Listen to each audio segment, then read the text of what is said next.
everyone, it's Pastor Ben. I hope you're having an awesome Friday so far. If you didn't get the chance, we just released an update video on the services for the month of May. I really encourage you to go check that out. Again, we will not be having in-person services on May 3rd. We will only be online on May 3rd, but we will be resuming in-person services on May 10th. Now, there's going to be a lot of social distancing practices going on May 10th, and so if you want more details or information about what that will look like exactly, I encourage you to check out our announcement video that was released on Wednesday afternoon. We'll also be having that front and center on our website so that you can look for details there. But we're going to continue our study series through the Lord's Prayer. Every day we've been walking through the Lord's Prayer line by line, trying to incorporate some element from the Lord's Prayer into our own prayer life. And so the first thing we learn from the Lord's Prayer is that we need to be praying the Father's character. When was the last time you sat down and tried to list out the characteristics of God, list out the descriptions of God that just popped into your head? You could do that on and on forever, and that's ultimately what we need to do. We need to recognize the sheer scope and breadth of the person to whom we are praying. We need to know the character of God. He's both this intimate Father who knows us and loves us deeply, and also this all-creator, all-powerful being who wants to provide for us, which we'll talk about a little bit more. On Wednesday, we talked about praying for the Father's kingdom, and how we place our hope in His kingdom coming and His will being done on earth as it is in heaven. There's a lot of problems in this world, and a lot of people offering their own solutions, but we know the one true solution is not everything going back to normal, not in some government program, but rather in God's kingdom coming and His will being done on earth as it is in heaven. And so our gut response when we see brokenness in this world, when we read terrifying headlines, should be this prayer: God, let your kingdom come and your will be done on earth as it is in heaven. Today we're going to talk about the next line, the line, give us today our daily bread. And today I want to talk about what it looks like to pray for the Father's provision. And I think this is just a beautiful line because it illustrates that we should be praying for God to provide for us. I know as a polite Midwesterner, sometimes when someone offers to help, we turn them down because we're honestly worried that them helping us would be more of an inconvenience for them, and we don't want that. And sometimes we can take that same attitude to God. No, God, please don't put yourself out for my sake. And yet God desperately wants to provide for us. He wants to be this person who provides exactly what we need when we need it. He wants this relationship where we are completely dependent on Him. I don't know if you've ever experienced the joy of giving someone exactly what they needed. Maybe they were struggling with some task and you gave them the exact tool they needed in order to be able to complete it easily. If you've ever experienced that joy of giving someone exactly what they need, that's what God feels when He provides for us, and He wants us to ask for His provision.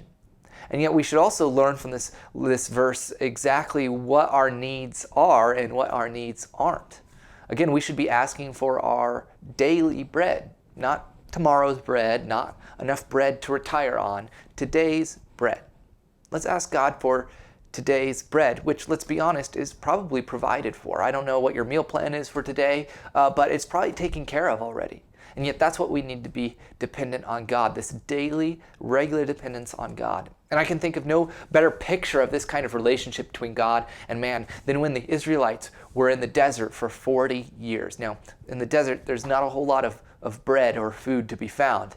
And you can imagine pretty early on to this 40-year journey through the desert, the Israelites quickly ran out of food.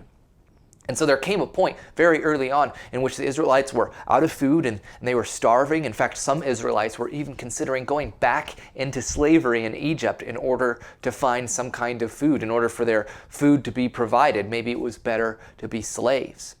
So wouldn't you know it, one morning the Israelites wake up, they're out of food, they don't know where they're going to get their next meal from, and suddenly food starts to fall from the sky.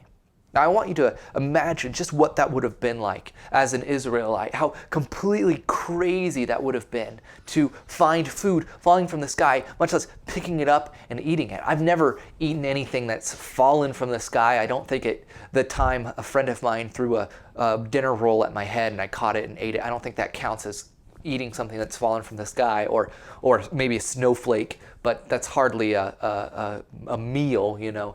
It just would have been so incredibly crazy to find your next meal falling from the sky. And it's this bizarre food that you've never seen before and has never been seen since. We have no idea what manna was. We don't know if it was a protein or a carb or some combination of all of them. The word manna literally translates to the phrase, "What is this stuff?" So we really don't know what manna looked like. And so the Israelites find it, they pluck up the courage to eat it, they find that it's delicious, that it's filling, that it's sufficient.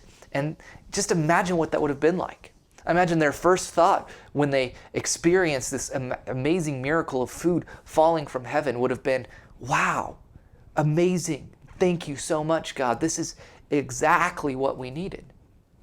But then I also imagine their second thought would have been something along the lines of, what are the odds that this is going to happen again? What are the odds that we're going to get lucky for a second time? This lucky for a second time.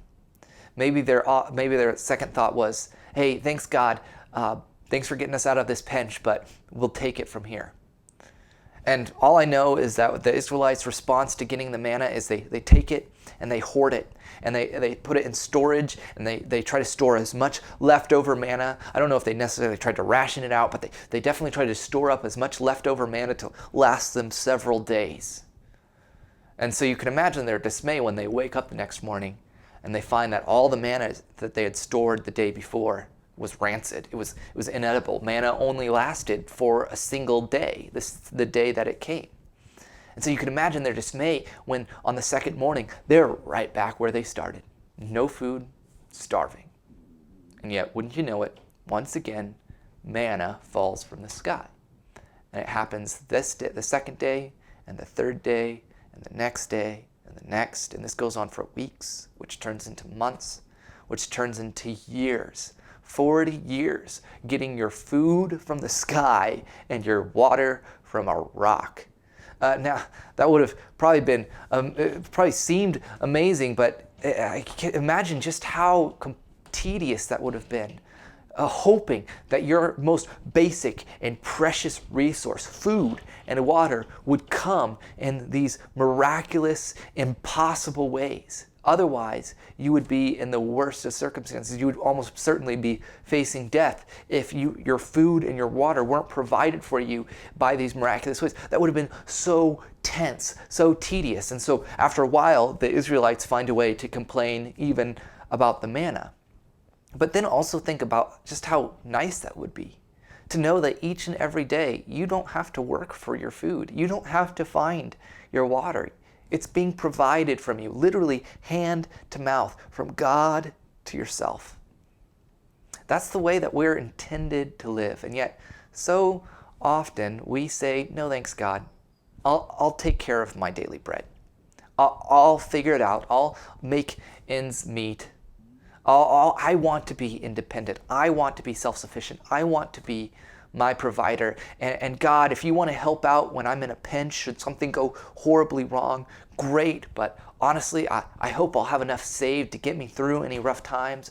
I shouldn't need God's provision, much less on a daily basis." And yet, when we try to be our own provider, we find ourselves worried.